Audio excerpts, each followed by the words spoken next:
Hey, everybody. So, my name is Herbert, and this is Tesla Minute. It's a good day. It's a great week. The stock is at 180. And so, we've got my friend, Mr. Brian White from My Tesla Weekend YouTube channel. Brian, stop looking at the stock right now. Come on in and start talking about competitors at Tesla. One of the big things that happened at the Q4 earnings call on Wednesday was Elon was asked, "Who are your competitors?" And there was this long pause, a very long pause. So we're going to go and explore the various things that's happening just in the last 24 hours with regards to Tesla's competitors. Hey, Brian. Herbert, how are you? It's another great Friday. I tell you, I always make these Fridays amazing in the news cycle just for you. Awesome. Let's start with this video from Corey. In January of 2021, General Motors announced their new slogan, "Zero crashes, zero emissions, zero congestion." Yet in 2023, here we are in January, they just announced a $918 million investment, the majority of which is for their 6th generation internal combustion V8 engine platform. In the same month, Tesla announced a $3.6 billion investment expanding the Nevada Gigafactory, adding 4680 capacity and a new high-volume Tesla Semi line. Which OEM is serving their shareholders first, and which OEM is serving the transition to electric vehicles? You be the judge. So first of all, it's beautiful. I am jealous that Corey is able to put it all together in such a tight package like that, but he's a very sharp guy. Anyone who's watched Monroe Live has seen Corey Steuben on there, and he's wonderful. Yeah, you be the judge. So there's a bunch of things going on with GM. So yeah, they have a partnership with LG to build a bunch of battery factories, and one of them has been canceled because LG is not convinced that their commitment is sufficiently steadfast. Then you've got them putting $1 billion into a new plant that will develop, sure, some EV parts, but mostly it's going to be developing V8 engines. What year is this? And then we've got one more little nugget about GM, which is, I don't know if you heard, but the Ultium platform that they've been hyping for years and haven't quite rolled out yet, they've decided to switch from pouch cells to cylinders. Yeah. And so does that mean that the Ultium, I guess it was the penultium, and now we're on to Ultium because this is hopefully the final iteration. Does that mean all those years of work are thrown out? I think it does, because otherwise it was never a structural battery and never a structural pack. So it's crazy. It's steps in the wrong direction if you're GM. Yeah, it is crazy what GM's doing, like you just said. And the last time we heard that news, you couldn't stop laughing for 5 minutes straight. That was hilarious.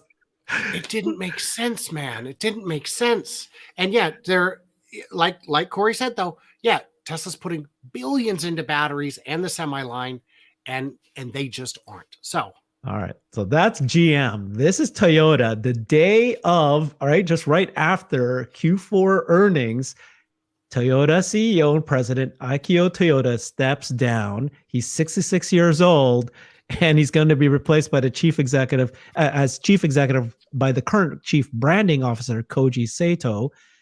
And this guy is the grandson of the car maker's founder. He's been serving as chief executive since June of 2009. So that's 14 years. But I've also read that he's been at the company for 30 plus years, of course. And then he says, I thought the best way to further Toyota's transformation would be for me to become chairman. And he's kicking out the chairman. The chairman now becomes just another board member. And then he's raising this person. But even this other guy, he's been there for a long time too. But oh my gosh. I mean, do you think that this timing is any way related at all? It's got to be. It absolutely has to be. So a risk you run when your name is on the sign out front is if you don't step down when the time is right, they will push you out. And there is no greater embarrassment than being pushed out of your own company. Just ask Papa John, who was kicked out not once but twice. There's no, so the transition to electric is coming. Yeah, we got some good puns in there. Transition is absolutely coming. The question is, is Toyota going to be part of it or not? And so right now the answer is they're not. They've got 1.5 serious electric vehicles. They've got a bunch of hybrids and some more coming, but that's just not serious enough. So they had to do something big. This is a major shakeup. Moving, a Toyota out of Toyota is kind of a big deal.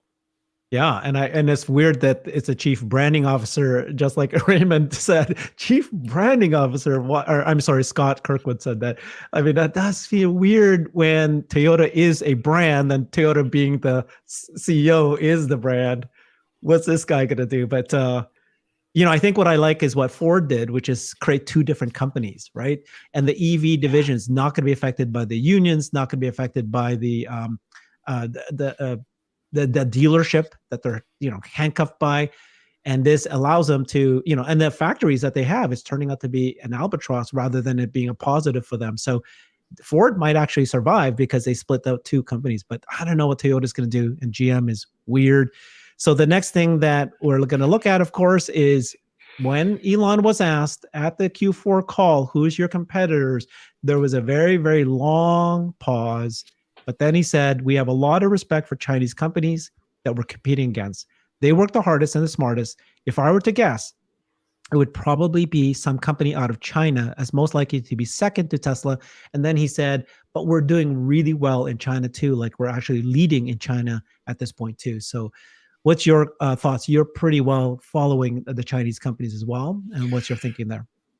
So this is what Sandy was saying. So one thing I've been doing over the last 6 months when I've gone to the LA Auto Show and the Fully Charged in San Diego and TeslaCon in Florida and all the different events I've gone to, I grab the experts and I say, who's in second place? Who's going to be right nipping at their heels? And every time, even Sandy Munro said it in the interview I was able to get with him a while back, China. It's going to be someone in China, BYD, NIO. We don't know who for sure. Probably BYD, because they've got the vertical integration with the batteries. They are uniquely positioned, similar to Tesla, in that they've got the batteries. So yeah, what's holding China back is the massive import tariffs on passenger vehicles from China to the US. It's huge. It's like 25, 28%. And that's kind of a deal breaker. You'd lose your entire margin. And making cars in China isn't necessarily cheap enough that you can afford that gap because it's all automated. Everything's automated in your factories now, regardless of where you build them. And so they're going to, it's not Ford. It's not GM, who hopes to become profitable by 2025. It might be Volkswagen, but with Herbert Diess out, they're kind of scaling back their ambitions. Nobody else is able to make a profit except for Tesla and maybe a couple of the Chinese guys. We'll take a look at the Volkswagen profits shortly. But I was speaking to somebody recently who has feet on the ground in China, and they said that Chinese people do not see Tesla and BYD as competitors.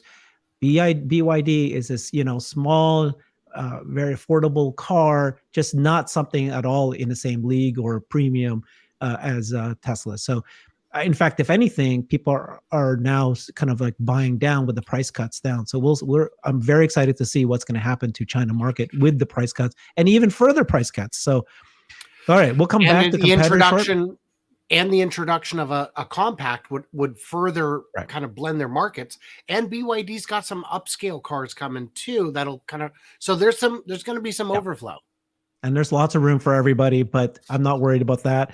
So this is, we'll come back to competitors shortly, but I wanted to share this because it's right up your alley. So this is a photo of Giga Berlin at midnight, and they're saying the third shift is at work, but it's still much smaller than the normal shifts. What's your feet on the ground and your analysis of what's happening with Giga Berlin?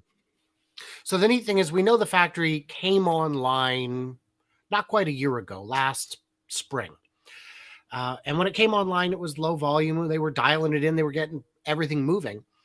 Now, there are parts of the factory that you can have 10 of. You can have 10 bits of the plastic assemblies going. You can have 10 parts of the seat assemblies going. But the lines themselves, you can only have like 1 or 2, maybe 3 before you run out of space. So what we've been seeing over the last 3-4 months is a lot more equipment being shipped in. There was a rumor that a second line was being put in. I don't know if it's running yet, but this line is just being staffed up. when you look at that, if you go back to that picture, look at the roof and see how many skylights are illuminated. It is almost all of them. So that means, and they don't just leave the lights on for deep fried funzarella. They're on because they're doing stuff there even at that hour. So the whole place is starting to get in use. And the question is how vertical they've gone.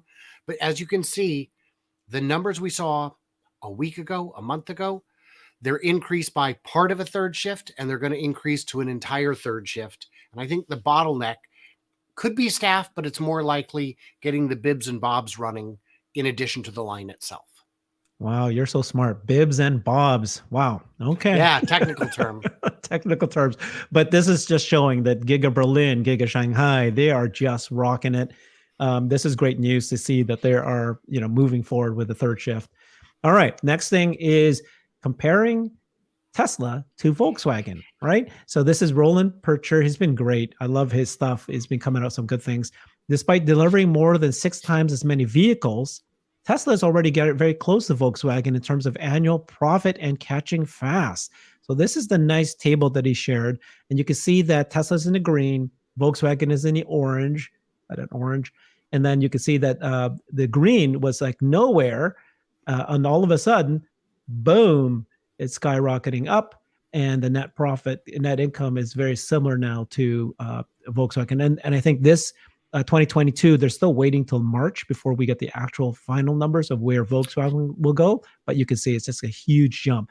So this is a 128% jump for Tesla, and we're now somewhere around 13 billion if I look at the chart, and Volkswagen will be closer to 18 billion. So we're very close. I think it's March 14th is the earnings for Toyota. And if you remember, I think it was last quarter, Tesla had more profit or about the same profit as Toyota.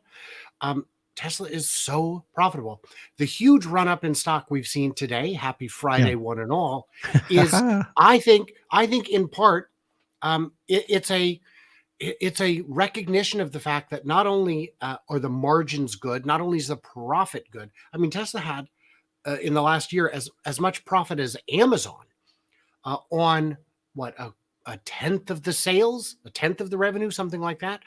And the second part of the recognition is it's only growing because it's just going to get bigger. And it's not just that they can make more factories. Anybody can make more factories. Can you sell the cars once you make them? And I have a sneaking suspicion we're going to talk about that too. We're going to talk about that too. So let's get moving. Here we go. Some more things that are happening that is kind of interesting for Tesla. I don't know if this is really any news, but LG said that they're in active discussions with Tesla in their Arizona factory. It's just active discussions, but what's your thinking? Why would they even talk about this? And what does this mean if Tesla is trying to book these kind of agreements with LG? What happens to the competitors? So is this LG buying batteries or selling batteries? They're selling it. They're going to be building it in their proposed Arizona. What this means, if you look at the chart of all the battery manufacturers worldwide, at the top, you've got, BYD, Panasonic, LG, Samsung, all these guys, Tesla buys from. They buy from Panasonic for making the 2170s in partnership and for the 18 and the cells on the S and X. They buy from LG for the premium cars in China and the cars in Europe. They buy from BYD for the blades that's now going into the standard range Model Y in China, I think. They buy from absolutely everybody, including themselves. And they've said over and over, if you've got cells, we will buy them. And LG is saying we're going to have more cells, so they're absolutely going to buy them because they need them. And who would you rather sell to? Tesla, who's definitely going to be making electric cars next year, or GM, who hasn't even settled on a form factor. Yeah, exactly. So there's a question from Raymond. He's asking, is LG making 4680s also? I believe they've got a pilot line where they checked it. LG 4680. So last June, LG invests $450 million into producing Tesla's 4680. So yes, almost everybody is experimenting with the 4680 form factor, because it is, after all, just a battery. And if you're using a not quite tabless design, but for example, Panasonic would be doing a 5-tab design, all that means is it would go into a standard range model rather than a performance model, or it might go into stationary instead of automotive, where the drain speed is not as critical. So there's, anybody who wants to make a battery. And for the curious, I had a gentleman in town 3D print me out some 4680 size cells. So I never lose my frame of reference. Okay, that's great. Yeah, you can see that Tesla is just absolutely, rocketing in terms of they're going to build more factories to build batteries. They're going to be buying as many as they can. They're just going to try to capture as many things. There's not enough uses for it, is basically what I'm trying to say here. Yeah. So this is another bit of news that happened in the last 24 hours. Just last night, said here that the CEO of Denmark's largest leasing company, Nordania, basically what they did was they have signed as many Tesla vehicles in the last week as they did in all of 2022. In just 1 week, they bought as many vehicles or signed as many leases. So this is because of the price cuts. This is another data point to show that this price cut actually changed the game, and there's a huge number of sales to this. Do you have any comments about this? I think what happened, because these are all business leases, not consumer leases, is that they hit some magic point where the accounting just suddenly works. Nice. Maybe there's some kind of sometimes in countries they'll say there's a certain amount that is allowable. It may have been that we just dipped under it, and now a whole new class of consumers are able to actually get in on it. Yeah, for sure. That makes sense. All right, let's get to the chart that I love. This is Martin Viak, who's the PR person for or investor relations for Tesla, and he sent out this tweet: "My favorite chart of the Tesla shareholder deck, the cost reduction against the operating leverage." And I've shared this the last 2 episodes because I also kind of like it. And basically, what it's showing is a chart showing the line in the red is the operating margin for Tesla. And this bar, the columns are the average sales price for the Tesla's cars. And you can see that over the years, now that we're in 2022, ASP has kind of leveled off, but the operating margin continues to grow. And what gets me very excited is that this is 2022. So this is even before the gigafactories, Berlin and Austin are ramped up. This is before 4680 is ramped up. This is before being able to get higher margins from sales of FSD or other software. So I am guessing that this line of operating margin will not only go straight up, but it might actually go a little bit more inflection up. And then what's great was we heard in the Q4 earnings call that their focus is going to be operating margin. That is what they're really focusing on. So this actually bodes well for them to actually reduce prices even more. What's going to happen to competitors if they even announce more price cuts? So the prediction I've been seeing from critics is that once hey, if you're going to cut 10,000 off the price, it's absolutely going to crush that margin. But we've got, remember that 3,700 minimum in the battery pack in manufacturing credit coming in. The money is there. And in terms of on the announcement of the semi factory, if they're spending $3.6 billion, I know Ross was saying, well, $150,000, $250,000 semi, it ain't going to be that price. It's going to be substantially more. There is a $40,000 credit in the IRA for it, plus another $37,000-ish, at least $30,000 for manufacturing the battery itself. That's $70,000 that you could mark it up. And then some states like California and New York have additional EV incentives for big rigs, but just that $70,000, you'd pay off the entire factory in a couple years. It'd be the amount of money is just there, and they're building a real factory. They're not going to be selling 1,000 or 5,000 or 10,000. They're going to be selling 100,000 semis once they're fully scaled, once they're fully ramped. Yeah. So that's my belief on that. Oh, for sure. And we haven't talked about Project Highland, which is a cheaper Model 3. And we haven't talked about the compact car, which is supposed to be half the cost, half the factory, even more effective. So I think we're just beginning in terms of the margins that we're seeing here on both operating and auto. So anyways, thank you so much, And so Brian. I did want to say real quick, there's two philosophies here. One is that either Elon isn't needed at Tesla and it can run by itself, which means there's a lot more investor confidence, or whatever he's doing to divide his time is working because Tesla is still executing. There is no doubt about it, whether it's because he's dividing his time nicely or because he's not as critical while things are running on their own. In either case, this week has been, in my opinion, nothing but good news. 180. Fantastic. Feeling good. All right, guys. Thanks, everybody. Appreciate you joining me. See you soon. Thank you, Herbert.